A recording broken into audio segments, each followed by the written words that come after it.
Hoy vamos a hablar en el módulo de próstata del F18-FDG y F18-PSMA.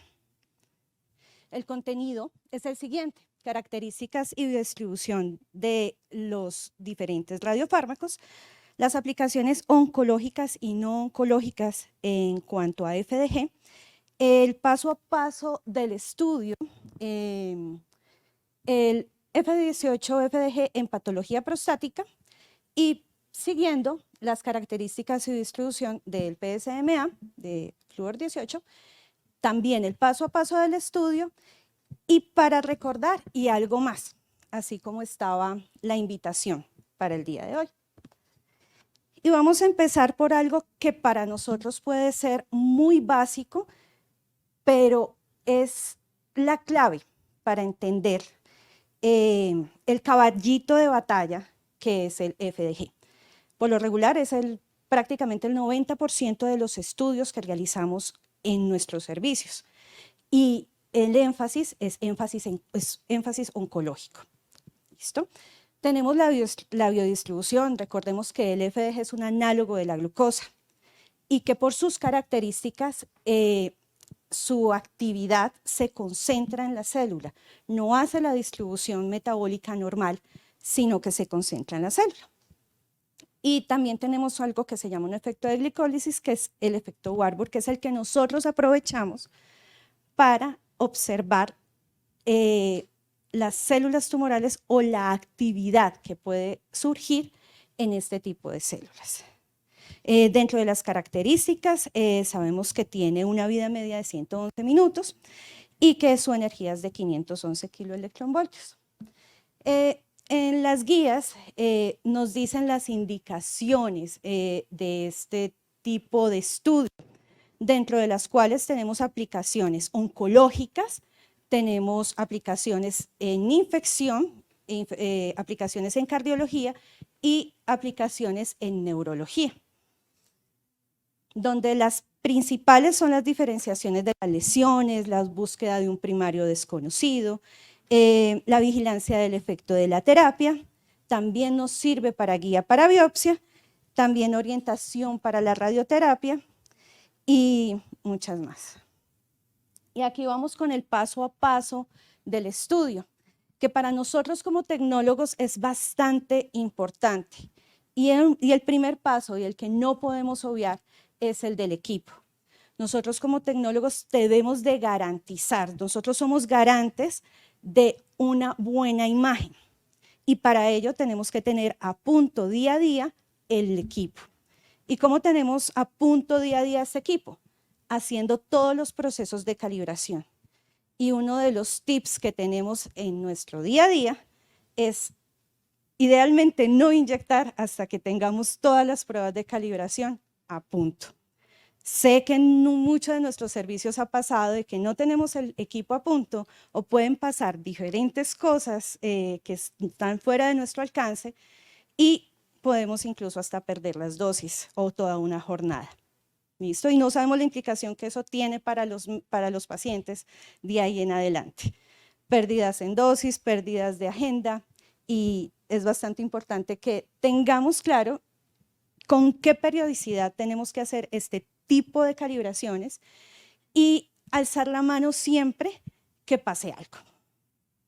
Tenemos pues el conducto regular, sería avisar a ingeniería biomédica, apoyarnos mucho también del físico que esté también en el servicio.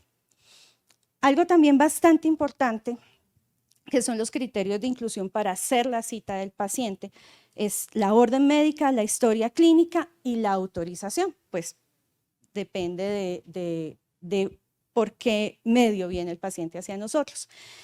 Dentro de las guías está la radioterapia, citar el paciente posterior a una radioterapia, a una quimioterapia, a una inmunoterapia.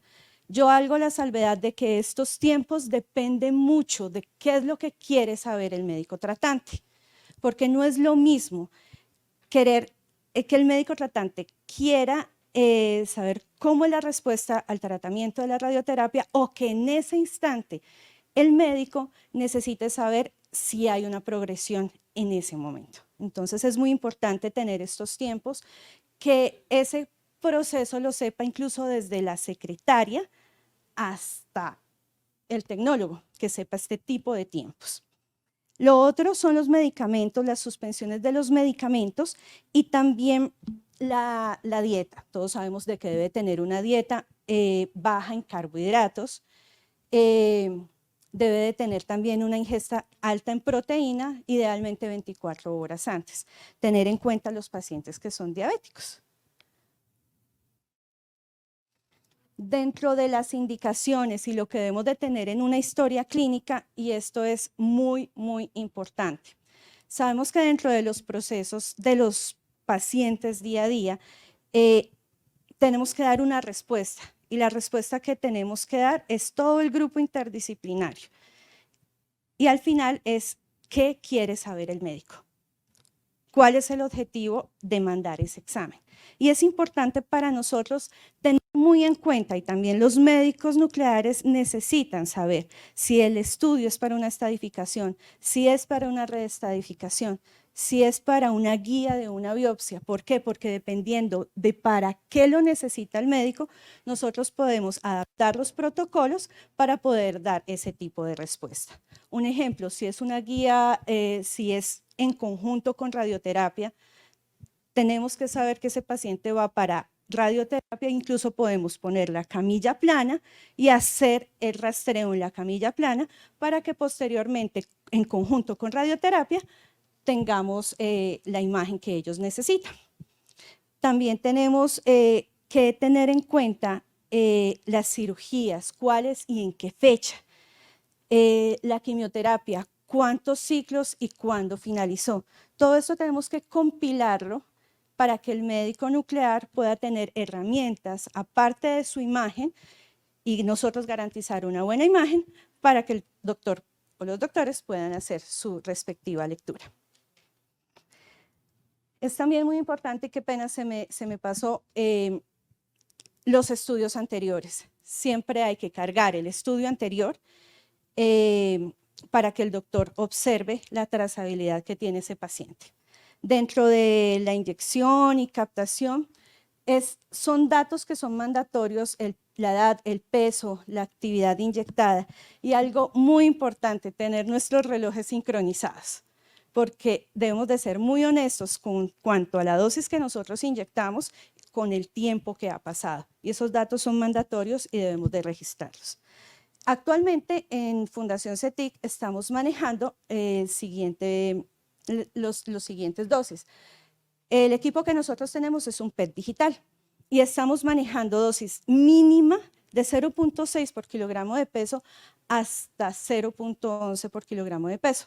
Estamos haciendo camas de 60, perdón, qué pena, fe de ratas aquí, son camas, sí, camas de 60 segundos de 1 minuto y lo estamos pasando a los 60 minutos a la hora.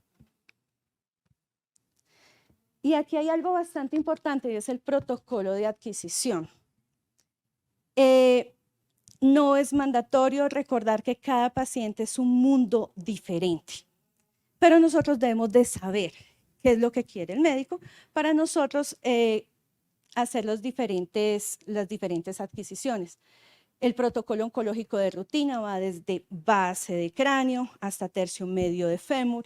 El oncológico de rutina extendida, vamos a incluir el cráneo dentro de la adquisición. En el cuerpo completo vamos a hacer cuerpo completo desde el vértex hasta la punta de los pies, y en ese caso nosotros como tecnólogos debemos de saber de que en la imagen inicial a la imagen final hay algo que es un scatter. Debemos siempre no llevarnos a ras en la adquisición, porque las primeras y las últimas imágenes no van a tener tantos puntos de incidencia.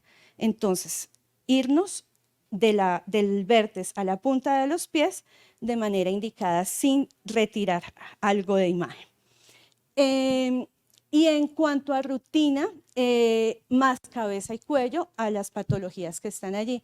Y es muy importante no olvidarnos de las tardías, de las imágenes tardías, y aquí, haciendo énfasis en el cáncer de próstata, es muy importante la parte de la vejiga, porque el radiotrazador va a eliminarse y vamos a tener actividad de vejiga.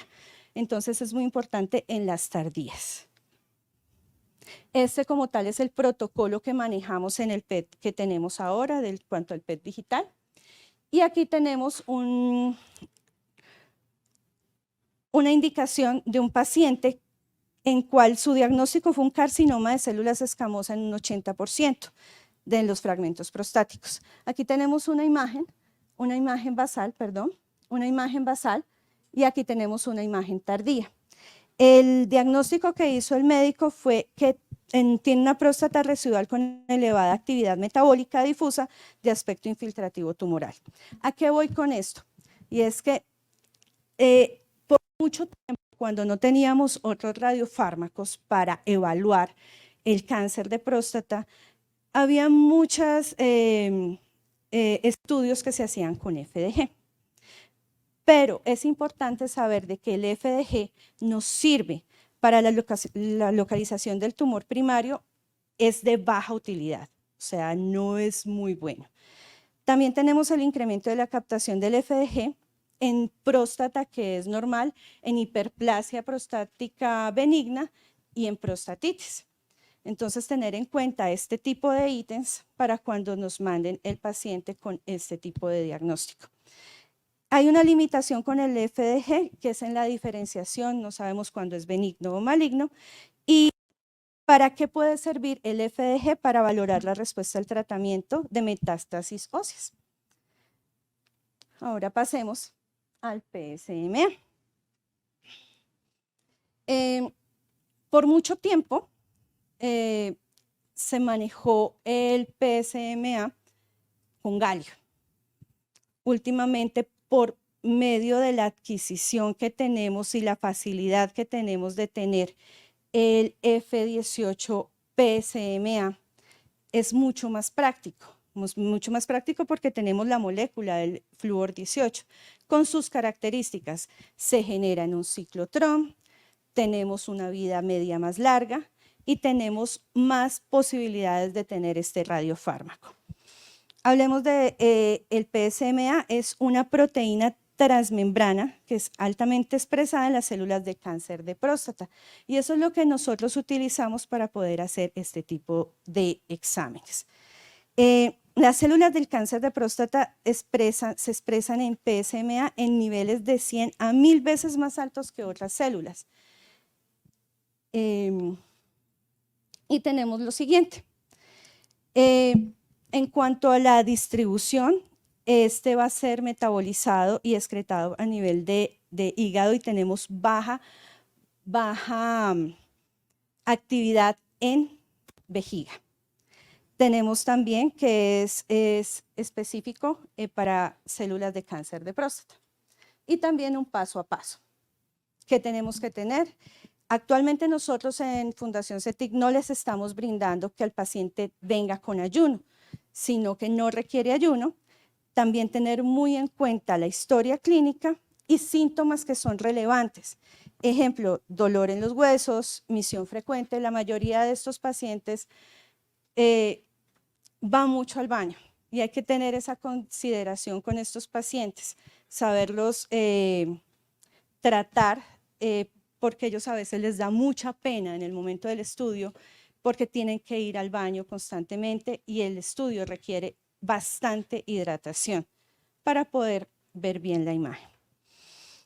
Dentro de los pasos que son necesarios está la estadificación, la reestadificación, también la recaída bioquímica y todo esto lo revisamos en la historia clínica y tenemos que compilarlo.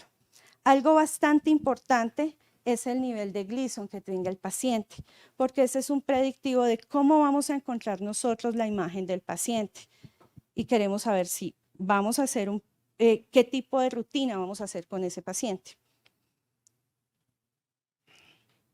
Se puede pasar, y hay unas guías que incluso estaba hablando con el doctor Granados, nosotros actualmente estamos pasando el paciente a los 60 minutos. Hay unas guías que dicen que se puede pasar de 90 a 120 minutos. pero nosotros como tal lo estamos pasando a los 60, nos ha ido bien con previa hidratación del paciente, el paciente va a miccionar antes de hacerle el estudio y la imagen como tal queda de óptimas condiciones, pasándolo a los 60. Si se puede pasar más tarde, tiende a que entre más tarde lo pasemos, podemos aumentar la cantidad de falsos positivos, más que todo en metástasis óseas. Actualmente estamos en 60 minutos, en un rango de 60 a 100 minutos, y estamos haciendo 80 segundos por cama. Este es el protocolo como tal que tenemos en la institución.